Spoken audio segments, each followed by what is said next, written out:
Assalamualaikum and good afternoon everyone. We are from Group 4 and our topic for today is performance assessment provide a more comprehensive assessment of student learning compared to traditional assessment. So before we start, I would like to introduce my group members. My name is Nurul Khalidah binti Muhammad Hizam and my other three group members which are Fatih Adani binti Ahmad Taufik, Siti Aisyah binti Ahmad and Siti Zanatul Rauzah binti Zakaria.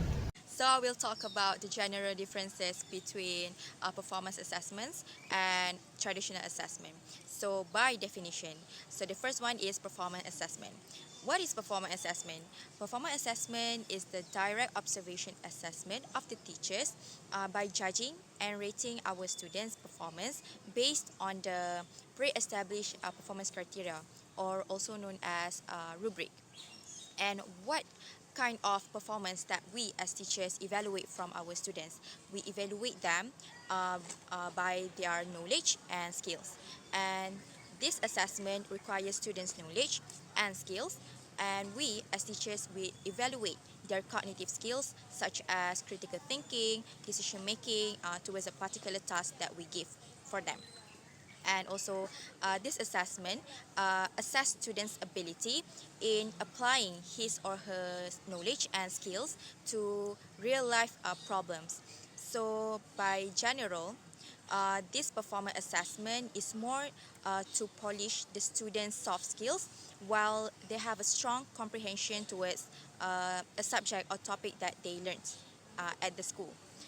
So to summarize, what is performance assessment? Performance assessment is more about the students apply what they learn in the class towards real life problems. Traditional assessment is more about students' ability to recall what they had learned in the class. So traditional assessment is about a conventional method of evaluating a student's knowledge, skills, and abilities in a structured environment. So traditional assessment is very common to us as it involves written assignments, quizzes, and tests, and often given at the end of a learning period. And for traditional assessment also, it evaluates students' memorization, and surface level of understanding. And this assessment is very different from performance assessment, which in performance assessment, the students need to really have a deep level of understanding. Second is purpose. The purpose of performance assessment is to determine the proficiency level of students, motivate them to study more to gain knowledge, and give feedback on their performance. So why teachers need to give feedback for their students' performance is because we want to let the students know what's their strengths and weaknesses based on their performance that the teachers grade. So the students can enhance and improve their understanding. Maybe they have misunderstood in some concepts, and from there the students can keep track on their study progression. And also performance assessment is more focusing on polish the students' soft skills whilst they have a strong comprehension towards a subject or a topic that they learned. So for traditional assessment, this assessment is about the teachers evaluating student learning outcomes. So this assessment gives the teachers a view or vision overview based on what input that their students get while in the learning session.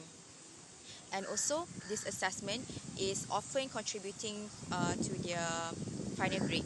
This assessment also serves as a tool for the teachers to gauge their effectiveness in their teaching method. So this assessment also beneficial for the teachers so that they can see whether their teaching method is effective, or maybe they need to have an improvement for enhancing their students' understanding in class. I'm Fatin Adani and I will be talking about the two types of assessment, traditional and perform assessment. So let's start with traditional assessment shown on the slide. So traditional assessment are commonly used method that includes formats such as true or false test, multiple choice test, and essay. Each type has its own advantage and limitation. So, true or false tests, these are quick and easy to grade, making them useful for assessing basic factual knowledge. However, their main drawback is the high chance of guessing, as students have a 50% chances of being correct. Additionally, they don't promote higher order thinking. Next is multiple choice tests. These are objective, efficient for assessing large groups, and can cover a broad range of topics quickly. However, they struggle to assess critical thinking or practical skills and are often limited to the lower levels of Bloom's taxonomy. And lastly is essays. Essays allow for flexible assessment of higher order learning skills such as critical thinking and in depth understanding. However, grading essays can be time consuming and subjective if rubrics are not used effectively. Moreover, students with stronger writing skills might have an advantage.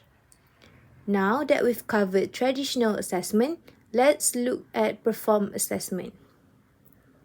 Perform assessment focused on practical, real-world application of knowledge. These methods assesses students on how well they can apply their learning in meaningful ways. Examples include portfolios and projects. Portfolios provide a comprehensive and authentic way to assess students by showcasing their work over time. They are excellent for evaluating progress and communicating achievement to their parents. However, this type of assessment requires significant teacher training and can delay feedback. Lastly, projects.